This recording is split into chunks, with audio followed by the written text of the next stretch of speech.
statistic yet, but it's now been estimated that 37%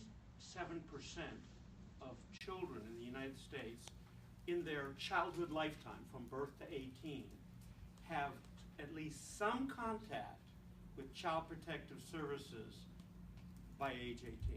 That's huge. That's a third. And what that doesn't mean a substantiated child abuse case, but report, investigate, any around child abuse and neglect, not just general child welfare system contact. And we know that in that 37%, children in poverty are way overrepresented. So you can extrapolate that many children in poverty touch the Child Protective Services system for a number of reasons. I mean, there are many factors. It doesn't mean that they're all being abused, but that somehow they're vulnerable to their families being involved.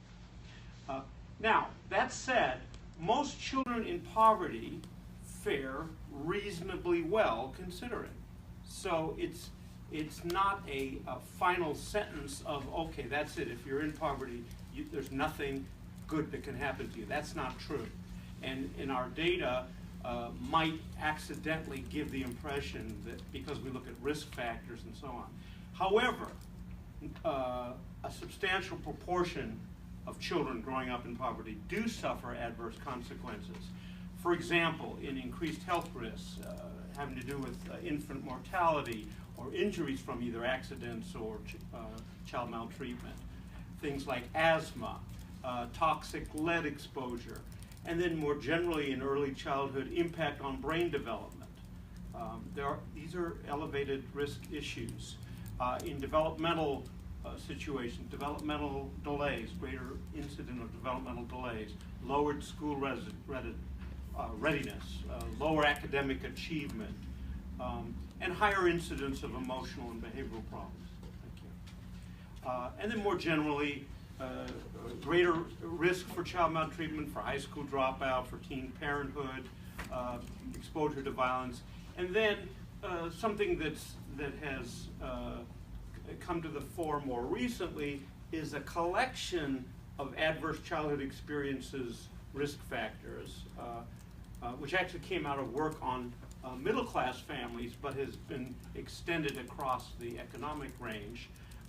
And we know that if you're high on those, on the number of ACEs, the number of risk factors, that in adulthood you have an increased risk of developing early on adult disorders, physical disorders. We always thought of mental health and substance abuse, but cardiovascular and cancers and other and diabetes and so on, obesity, are also related to child experiences that are more predominant among children in poverty.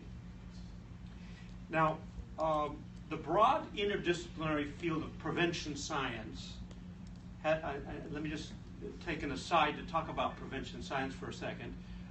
If you stop the average person on the street and say, have you ever heard of the field of prevention science?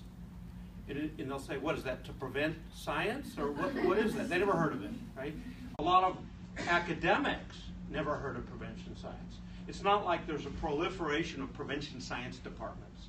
It's a cross-cutting area of many different disciplines. Sometimes they don't even know they're in prevention science and they're doing prevention science work. But anyway, this broad field has been accruing evidence for decades on programs and policies that can help with some of the issues that we're concerned with in children in poverty. Not just children in poverty, but other groups as well, whether there's higher or lower risk. There are some problems that we can apply prevention strategies to for the common good. Now, one of the main goals, unlike treatment, where you're trying to treat a particular problem that's occurred and you're trying to make it go away in the individual, the main goal of prevention is not about individuals. It's about prevalence reduction at a population level. That's the ultimate goal of prevention. Whereas in treatment, yeah, we do care about successfully treating large segments of the population for a known disorder, but we're much more clinically and individually focused, and that's where we gauge our success. But really, if prevention scientists are doing their work properly, they're constantly thinking, how can I extrapolate this to changing prevalence at a population level? A few years back, there was a well-known report that's still carrying the day, put out by the Institute of Medicine on preventing mental, emotional, and behavioral disorders among young people. It's a book that you can actually download for free through the National Academy of Sciences, where they formally recommended or adopted the notion of endorsing a population health perspective. Right? Let's judge ultimately our successes by how are we affecting whole segments of the population. And providing families and communities with easy access to evidence-based preventive interventions. And here's the twist on some of this. Try to minimize stigma in doing this. A number of years ago, I was sitting with the executive director of Prevent Child Abuse, and we were the presentation was on media strategies having to do with child abuse. And I turned to the person and I said, "You ever think about changing your name?"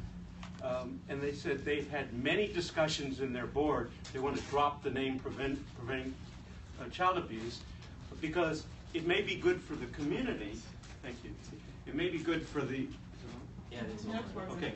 It may be good for the community, but for individuals who are supposed to participate in a program or that's about preventing child abuse, the very act of participating puts an X on their back, right? It's not like you knock on the door of a family and you say, "Hi, I'm with Prevent Child Abuse. Would you like to participate with us?" And they'll say, "Oh no, but maybe my neighbor." You could knock on the door next door. So minimizing stigma is not a small task. By the way, they didn't change their name because it was too expensive to lose all of their materials and copyrights and all that stuff. Now, there are many areas of evidence-based prevention. These are just a sampling of ones that cut across areas of child development and child and family well-being that truly have connections to the whole poverty context.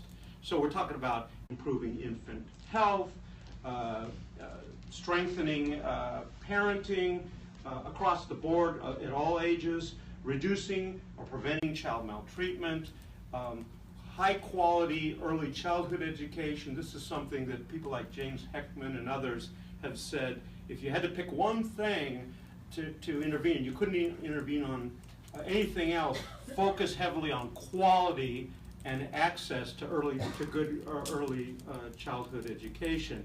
I would add the other thing is if you can reach parents in parenting, right? Because that cuts across so many domains.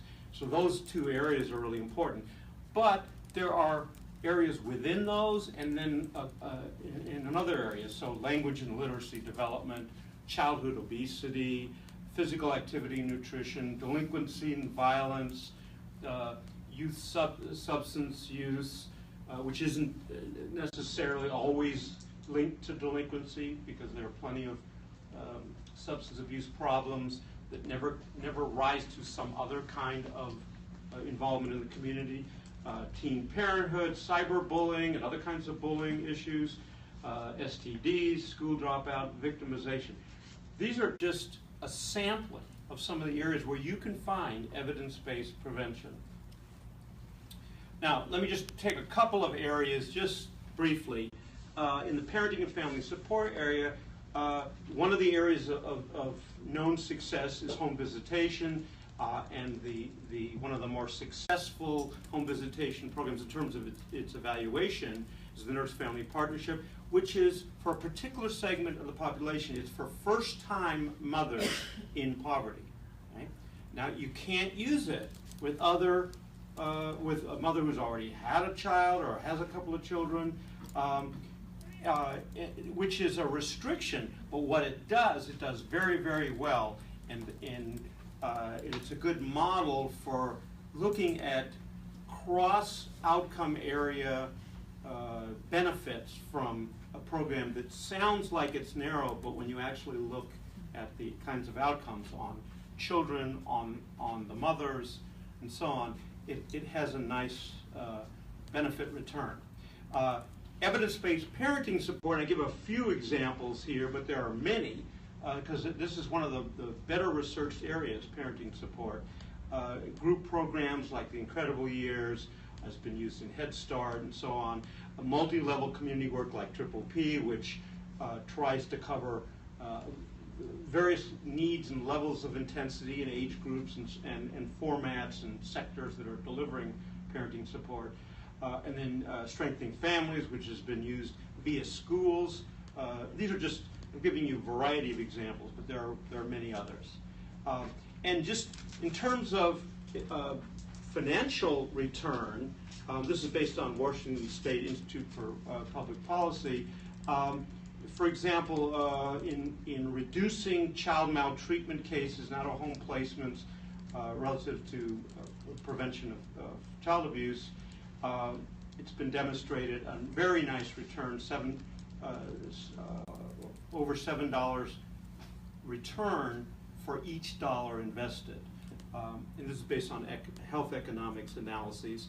And the same thing with reductions in teen substance abuse or other similar risky behavior, $5 return on a dollar. And those are very nice figures. And it's in context of looking at other programs and policies that have been similarly evaluated, ranging all the way from having a negative return, costing more than you're going to get back, to having little return, to having, there's some with even higher numbers than this. Another example of prevention programming is in the classroom-based area. The good behavior game more generally, and recently there's been a variation of this called the PACS good behavior game. And the good behavior game has demonstrated over multiple studies on the short term to improve children's self-regulation and pro-social interactions and reduce disruptive and aggressive behaviors, and on the long term has shown better academic performance and reduced risk for substance use, delinquency behavior, and beyond, and other kinds of mental health related and behavioral health problems. So now that's programs, but prevention scientists, particularly in the last 5 to 10 years, have gotten also involved in the evaluation of policies, which can be narrow or broader. I just put down a few policies here just to give you some examples, but I'm not going to go into that in any detail. The point is, it's hard. First of all, it's harder to evaluate policies because they're oftentimes, it's not always clear who's affected or who isn't. So you need more indirect strategies, and you oftentimes don't get to randomly assign whole places to different policies. Sometimes you look for natural changes in policy and then try to use quasi-experimental methods.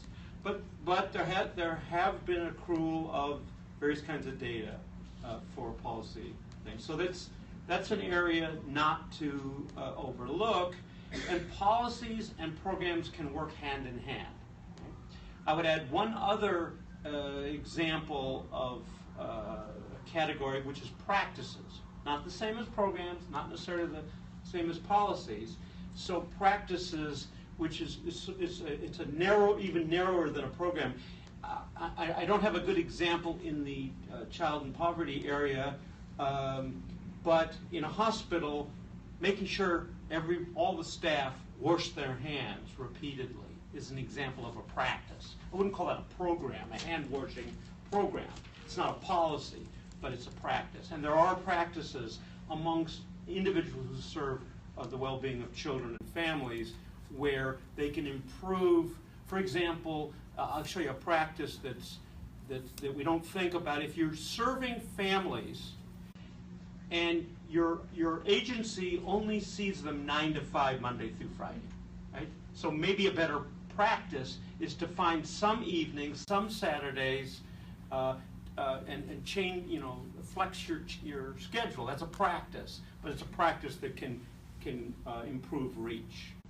So to wrap up in conclusion, and then I will take some questions, we're really talking about not something new. We're talking about many decades of accruing research and prevention. There are actually a large sets or arsenal of programs and policies available for policymakers to choose from, with varying degrees of evidence and regionality and generality to various diverse groups in the community. Some have broader flexibility than others. And there are many strategies that we know can improve the lives of children and families. I would say it's particularly important to look for programs that can cut across sectors, like across education and healthcare and mental health and social services and so on, so that a program doesn't live or die by being too associated with only one sector. But we also know there's a broad array of environmental facets that can be targeted in policies and programs to impact children. The families, I know it's going on in, I think, Memphis and Bronx, New York, but because you listed it, I'm curious about what you think of it and if you know of other research around it, because I don't know that there's been much. Okay, so I personally don't do work in that area, and I got that from some of Larry Aber's work, and he would be the right person to contact. Is there anybody in the room that could share any light on the conditional transfer issue? Well, we're using it in Baltimore City schools, and with the best participation rates we've ever had with parents. I can talk to you more about it later. Okay, yeah, I'm very interested in it. I think it's a real opportunity in cities that really need to connect with families that are really struggling. Thank you. Other questions or comments? Yes. Thank you so much. That was really great and helpful. So it's excited to see the instant medicine report up there. I'm Determined from National Academies, and I'm here because I'm actually working on a follow-up to that study. And so we're just starting, so I'm here to get a lay of the land. And I was wondering, to what extent, if any, one of the recommendations in that report was to really incorporate health promotion into prevention activities. And I was wondering to what extent you've seen that happen, what the literature is on it. I know they're doing a lot of mindfulness in schools now. If you had any thoughts on how that's either being merged or independent. So in health promotion, I would include in that more physical activity, better eating, better sleeping, because sleep is the thing we oftentimes ignore with children. I happen to have on my faculty in the psychology department a colleague, Dawn Wilson, who's past president of the Society for Behavioral Medicine. She's an obesity and health promotion researcher. And she and I and some others in our department are working on collaborative work, but I would say it's still somewhat siloed, even in the prevention field. Few exceptions, but the health promotion has, with children of, let's say, of preschool and school age, there needs to be a lot of school-based work. And a lot of times when we try to go into schools and work with parents, we get pushback. So there's this push and pull on those two things. There's no problem with those two groups talking to each other, both on the research side and on the implementation side. And it's a matter of how do you integrate without just doubling the amount of intervention activity that goes on. But that's a very important area. Yes. We have time for one more question before our next speaker. Does anyone else have one?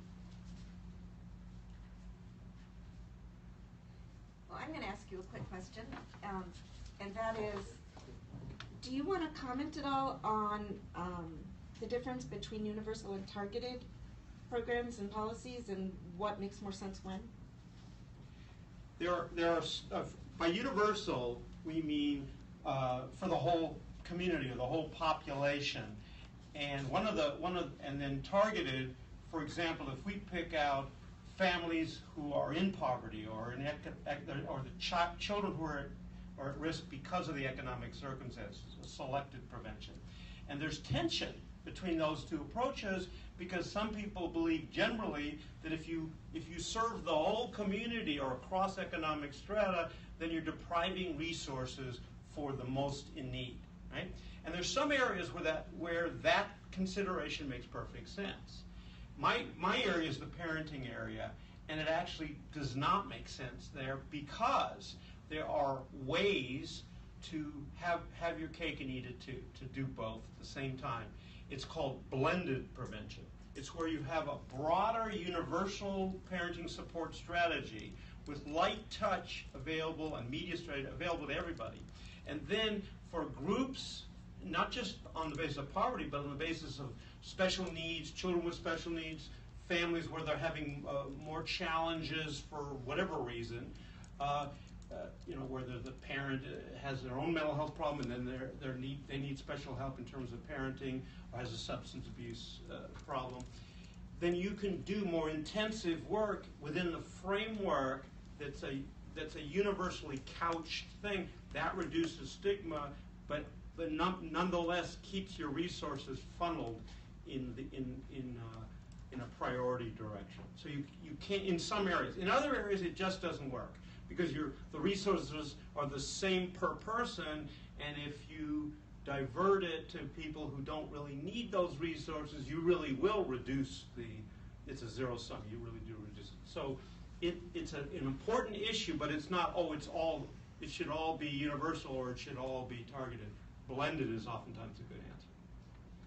Thank you very much. Great, thank you.